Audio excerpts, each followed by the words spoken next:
Hi, mangangamusta lang ako. Hindi ako mangungutang. Kumusta na kaya may mga ganitong grades noon? Nasaan na kaya sila ngayon? Nakakamiss balikan, no? Na yung mga ganitong grades na dating iniiyakan natin, tinatawanan na lang natin ngayon. Pero nakaka-curious, no? Nasaan na nga kaya yung mga taong may mga ganitong grades noon?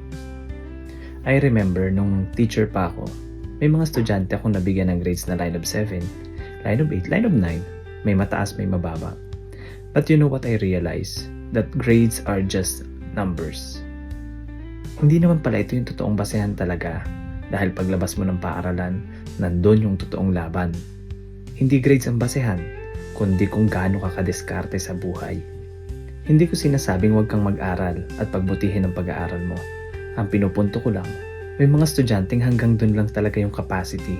Or yung sa field na yun mahina sila pero sa ibang aspeto magaling sila.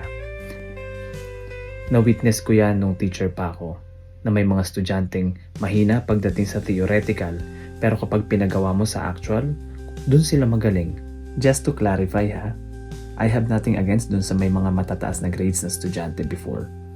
I just want to point out na yung may mga mabababang marka noon, I'm happy that they managed to survive and even made themselves successful.